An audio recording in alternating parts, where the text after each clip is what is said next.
My name is Ronika Jacobs, and you found my podcast, Strive for More, Your Best Life Now. While there are hundreds of thousands of podcasts out there, you've taken the time out to listen to this one. So for that, I would like to say thank you. So without any further delay, let's get to it. Let's strive for more.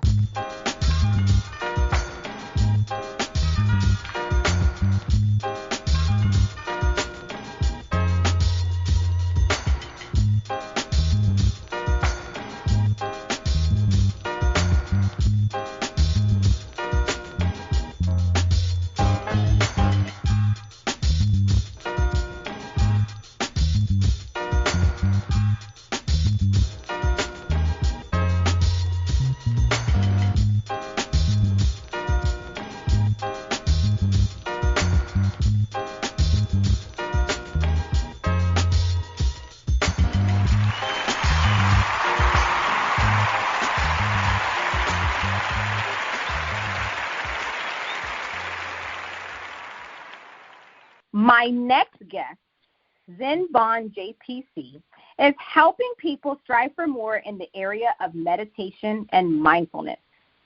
Jacques Pierre is a Zen Buddhist monk of the Bon tradition. He was a former military officer as well as a policeman. He enjoys creating opportunities to help people heal. His meditation school is committed to helping people who suffer from various mental health illnesses. In this episode, he will share his own struggles with mental health and how meditation and mindfulness has helped him lead a life full of laughter and happiness. Hi, Jacques Pierre. Welcome. Thank you so much for being a guest on my show. How are you doing? I am doing spectacular. Thank you for having me on your show. So excited to be on Strive for More. So this is great for me. Yeah, I'm as equally excited. So how's everything going at the meditation school since you had to switch everything virtually? Yeah, you know what? It's been great. It's been, one of the things that I prided myself on, and probably with my Buddhist tradition, is being very fluid. And so when COVID happened, everyone had to make adjustments, but it's a matter of acceptance, doing what's next. And so school is going great. Students are about to graduate in about a month. So I'm excited. I feel like a proud papa or something as I've groomed these individuals to really grow and go out into the world and teach and share what mindfulness and meditation can do for people. That's really awesome. Talk about the ultimate form of commitment to your faith. So becoming a monk, right? So how did you decide to transition? You're a police officer, you're in the military, which is some pretty heavy stuff, right? So a lot of action going on in those fields. So how did you decide to transition to become a monk? I think one of the things is I was raised Baptist. And so I was raised in the Baptist church. And for me, I've always sought just knowledge, just wanted to learn more, grow more. And when I went into the military, there was just the things that I was doing in the military, I just had a little bit of inner turmoil. And I got out of the military. It continued when I became a cop. Now, I didn't want to become a cop, but at the time, like sometimes a lot of people get into points of life, I needed a steady paycheck. So I applied for the fire department and the police department, and the police called me first. Partly right, got because it. I know they needed minorities, so I was kind of a shoe-in. So right. Yeah. I mean, they're like, hey, we need you. So and I went through the academy, and I was on the streets. I worked all nights, and inside though there was still just this turmoil of who am I? What's my place? I saw a lot of gray in the activities I was doing when I was arresting people, I was fighting, I was stabbed. I mean, all these sorts of things that I got to see this harsh side of humanity. But yet there was still a portion inside of me that was very forgiving and still saw the beautiful things in life. And so I quit the police department because I just couldn't. I started to lose who I was. I was getting really desensitized to emotions and people, and I didn't want to go down that hole. So I got out of the military, stopped becoming a police officer. I met my mentor. My mentor was a Tibetan monk. However, he practiced a Bon tradition, what I practice now. And for approximately 10 years, I followed him, not literally, as far as physically everywhere he went, but I followed his teachings. He, in some various times we met up throughout the year. Different times we'd go on different retreats. We'd be, meditating in silent retreats for a week. And I can tell you that in that silence, I started to really shed all the stuff that we're told or we're groomed with or we grow up with, that you're supposed to be this and you're supposed to be this. And I found me. And once I found that and started to remove the obstacles, and I started to discover this connectivity to people and to my happiness and to myself and to really just appreciating every moment of each day and every day. And it became more and more until eventually, unfortunately, I was kind of kicked out of the nest, meaning that he ordained me as a monk. I didn't go into the Zen Bon tradition to become a monk. I went into the Zen Bon tradition to find and connect and be the best version of myself. And then the outcome of that is I was ordained as a monk, and the hope for me was to teach and pass along the knowledge. As far as my way of connecting with people, he saw that I would be a wonderful teacher, a wonderful patience, and a lot of guidance for people without just telling them what to do, but helping them find the answers for themselves. And so that's kind of the short version of how I became a monk. Wow. Trying to become the best version of yourself, amazingly, it's a difficult thing to do. It seems so simple in theory, right? But in practice, It is very difficult. Now, I want to talk about mental illness, and especially mental illness in young people, because most times a lot of people don't talk about mental illness for young people. And you battled mental illness since you were a young age. Correct. Yep. So can you share with the listeners a little of your story? Yeah. And this is something I love to share, because I hope that your listeners are really digging into this portion of what I'm about to talk about, to understand that there can be that light at the end. It does take work. So my father was physically abusive and sexually abusive as well. And then that is when the emotions of trying to process that as a young child threw me into just a dark area. So unfortunately, my first attempt at suicide was when I was 9. So from there was hospitalizations, battles with my father. My father died in a car accident when I was 13, which is a vital age for a young male. And then from there, I was just lost. So I was a person who was happy on the outside and would, show that to everyone else, but deep inside, every day I was just dying a little bit more. And, I think depression and going through those emotions is defined as many different things for people. I think some people have called it an icy cold pit, and I just felt like someone was just standing on my chest and just not letting me up for air. That's how my depression felt for me. I was diagnosed bipolar.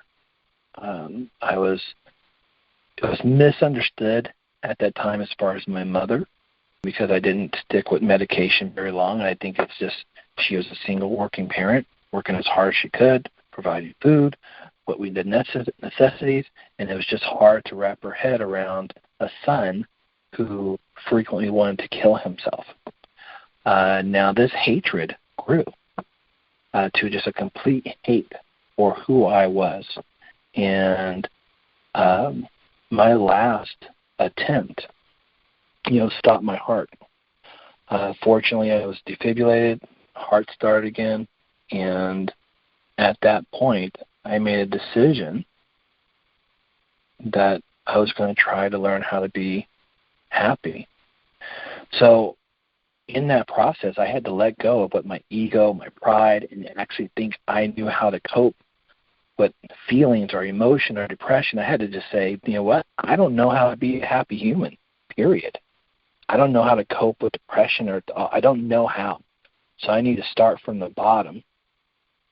And starting from the bottom was just trying to say, I like, which eventually became, I like this.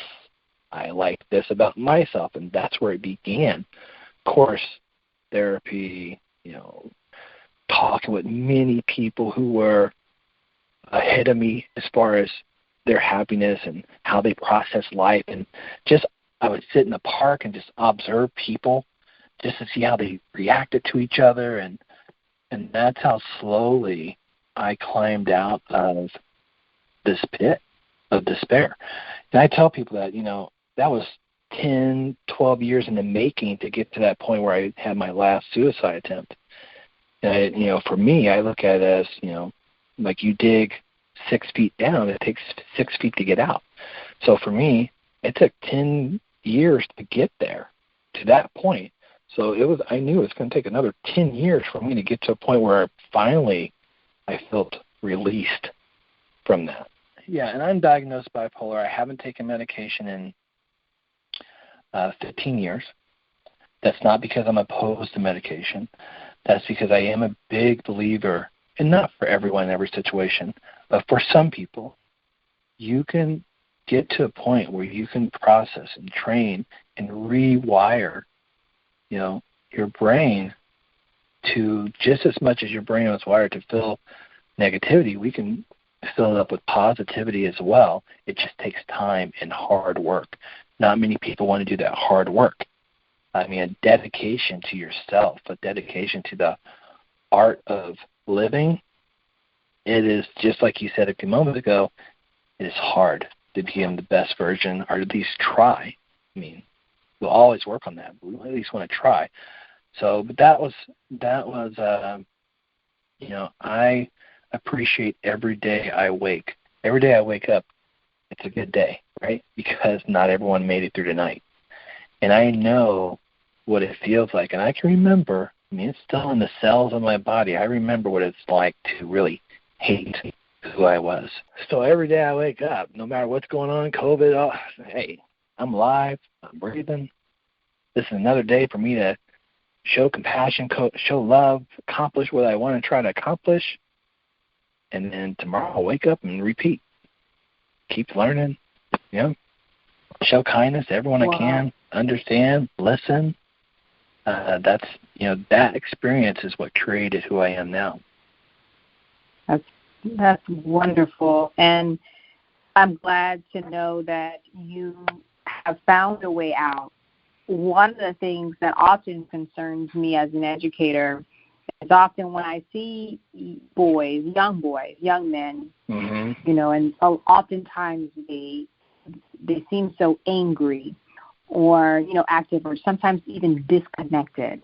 And right. They are disengaged, right, in mm-hmm. school. And so then automatically we label, we shouldn't, but automatically most times, they're labeled as, they're behavior problems, or they right. are, they can't learn, and there's all types of labels that are placed on boys. And I mean, specifically, unfortunately, minority boys. But, and oftentimes I've found it's not just minority boys, sometimes it's all boys, and it's sad because the one thing we never think about is that, maybe they really are suffering through some type of either mental illness or some type of despair is going on, or, right. some type of disparaging activity or something that's causing them to suffer is going on in their life. What can you say, to people who are mentors of young men or educators of young men to help them, see boys who are struggling differently, and not automatically rush to label them as something negative. Yeah, I think the biggest part, and what you do very well with your, I'm sure with your guests on your show, is one thing is listening. But when I say listening, I don't just mean listening to the words that are coming out of someone's mouth. It goes beyond that. When we truly listen to people, we can take in beyond their words, right? To not only hear what they say, but feel what they mean, right?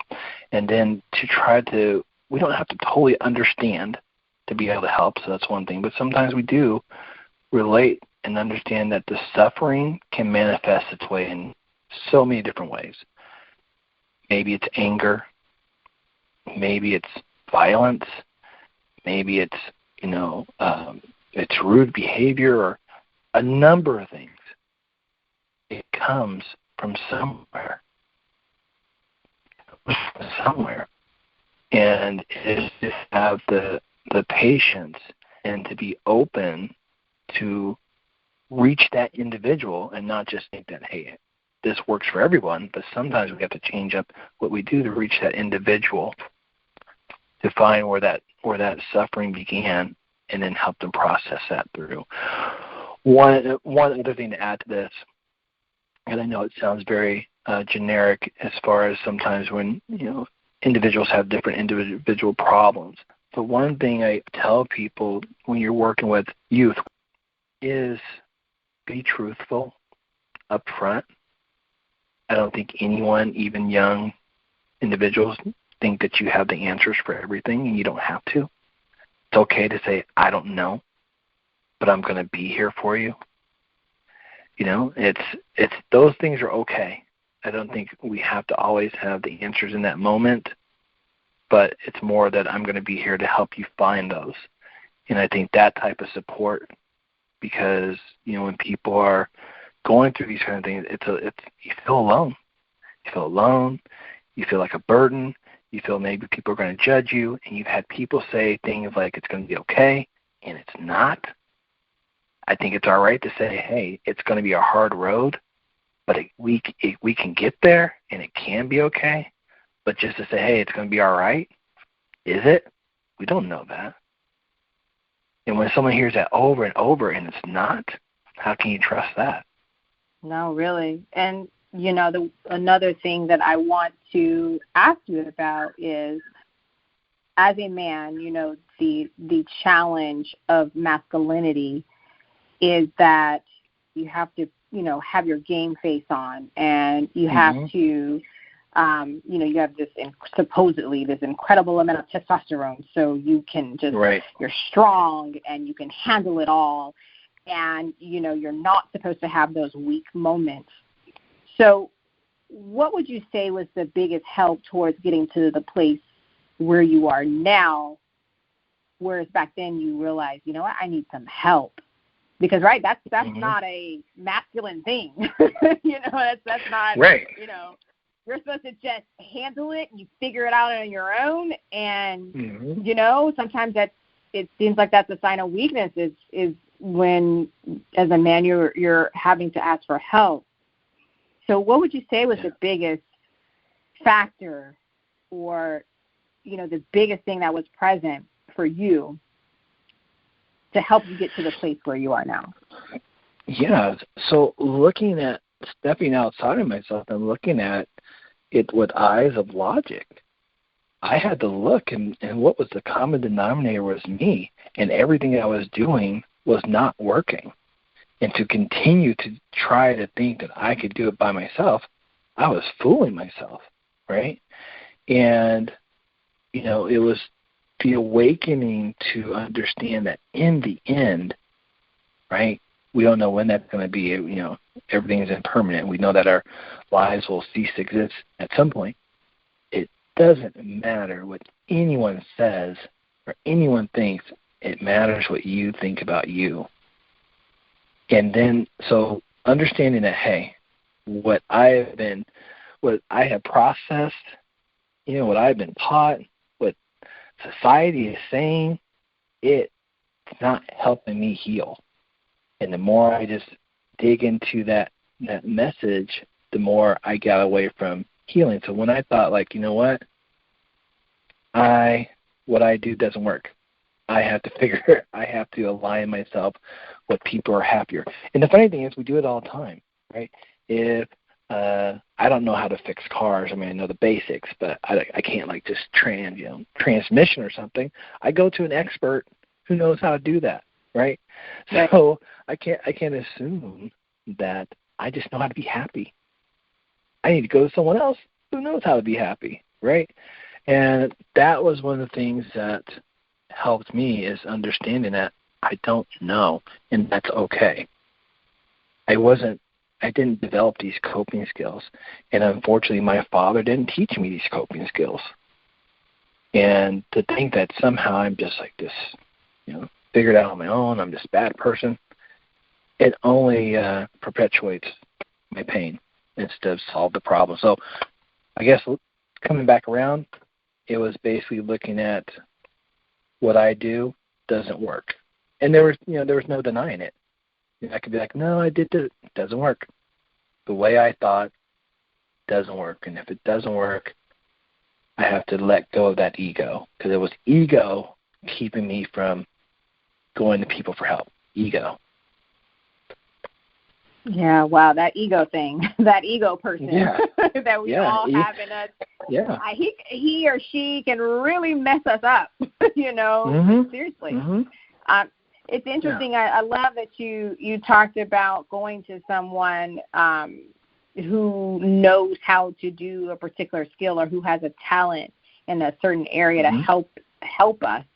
And, it's interesting that you don't even think about that you could go to someone that can teach you skills that we really think should be innate, right? Right. Happiness. Like, I don't know what happiness is. I mean, I know things that make me feel good, and it makes me smile, and I'm happy. But that sustainability, though, I think that's where the myth or the ambiguity lies. So how exactly do you go about teaching mindfulness? And I know people are kind of throwing around mindfulness a lot and, awareness. But, when it's time to really sit in the mirror one-on-one with yourself, like truly, it's something when you really want to be vulnerable with yourself and say, look, this is who you are. So how do you go about teaching that? Yeah, so with my school, it's a meditation and mindfulness instructor course. However, the instructor is not really what you have to become. It really is a self-discovery course. The instructor may appear or may not appear when you complete the course, because that's not really why you're doing it. So how I teach like the meditation and mindfulness is, it is a series of daily to weekly questions to self-reflect, self-discover, and of course we take gentle steps, because some of it is really digging deep into your psyche, because really the wisdom is all there. All my school is doing and all I'm doing is removing the noise and removing the obstacles so you can see clearly what's already there. The beauty and the wisdom is there. Sometimes we just got to remove some things, because we're talking a little bit about happiness, right? That's one of the questions you can ask anybody is, how do they define happiness? And some people will come out with just a quick generic answer, but some people have to give it some thought, because they've never really thought about it. They've never really defined it. So if you don't really define it for yourself, or you don't really know, how do you know when you're happy? How do you know when you're truly happy? If you've never really broken it down. So these are the questions that are in line with the mindfulness exercises that I give my students. And it's a daily exercise they get. Some of those exercises are going to be more deeper than others. Some are going to be light. But in that, you have these light bulb or aha moments. Like a question like, what gives you joy? right? What gives you joy? Sometimes we don't think about that. But when we think about it, it sits in there, sometimes like a splinter in our mind, but then we have that aha, yeah, this is joy.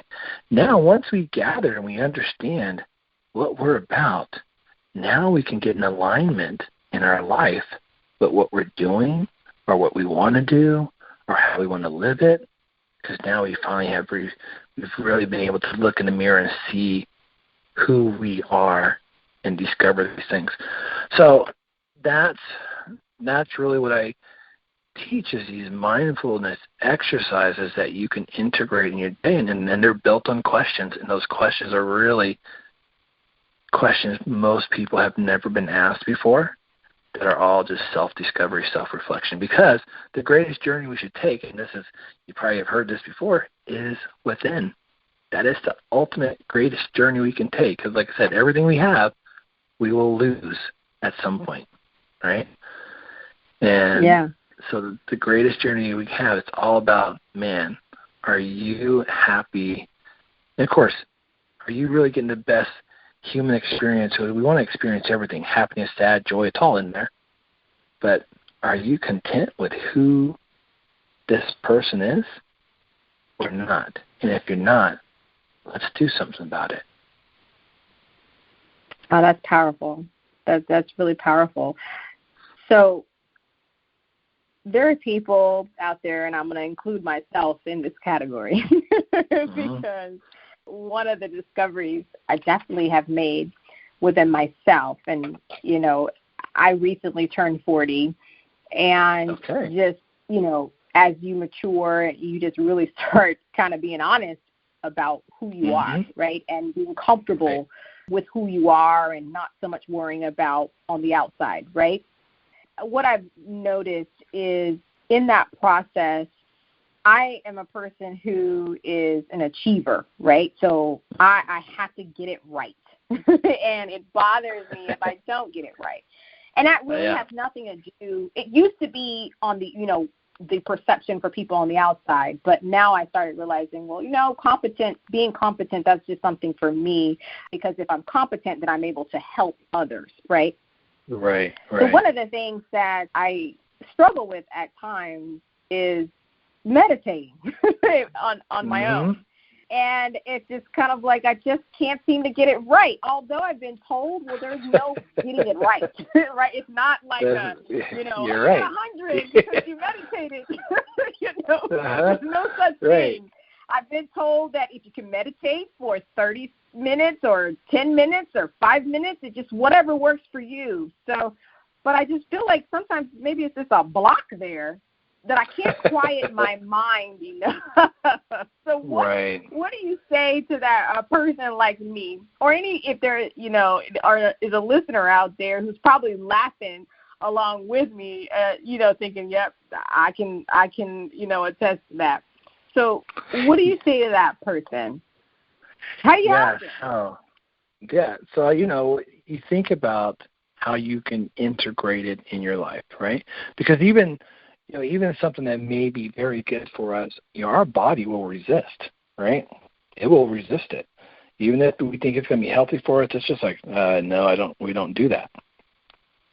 So I start people who, you know, whether they do tea or they make coffee, you know, people who have like a Keurig or an espresso, it's always easy because I'm like, when you put the Keurig cup into the Keurig, breathe.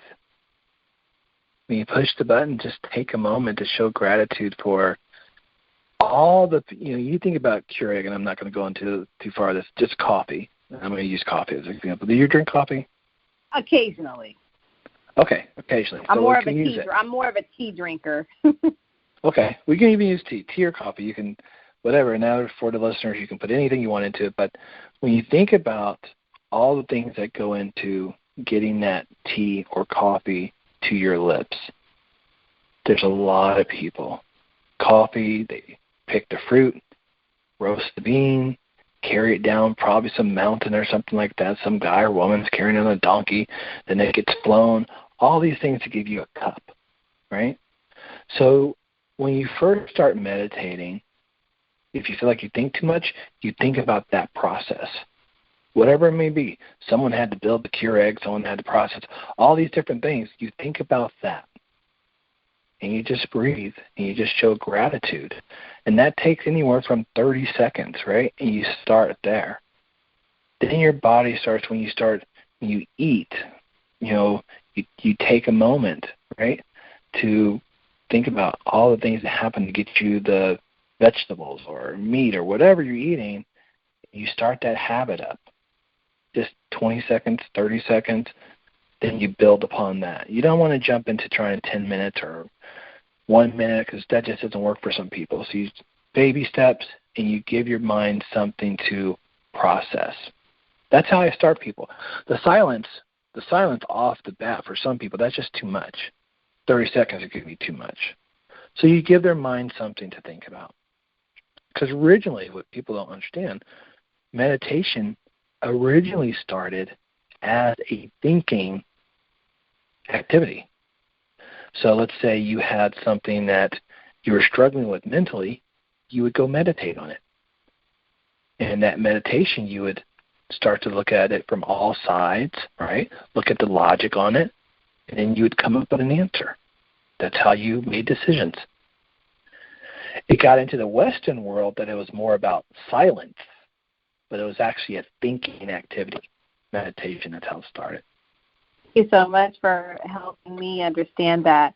But I am working on meditating. I mean, of course, I'm a person who is, very grateful and very gracious. Mm-hmm. I express gratitude very often, and every chance I get, I make sure that I am telling people thank you, just to let them know, how much I appreciate them.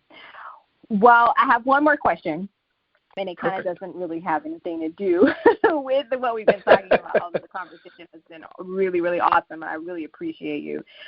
What's one book that changed your life once you read it? One book that changed my life. Oof, that is powerful. I would say it was The Art of Living. It is an old book that was given to me by my mentor, and it really breaks down a lot what we've been talking about. Just a lot of self-discovery. One of the chapters, which I really like, was called Activate Your Thunder. And it was really letting go of things we've been talking about, ego, pride, cultivating your happiness. It brought out the thought of you're a gardener, right? You have to tend to your garden, so you have to cultivate your happiness, and that's how you can truly be happy. And you have to continue to work on it as things around you may move and be in different directions, such as now we're dealing with COVID, right? So it doesn't mean that all of a sudden you just take it in and hopefully you don't become sad, but you adjust and change and flow with it, and you remember that it will pass. It will pass. Wow.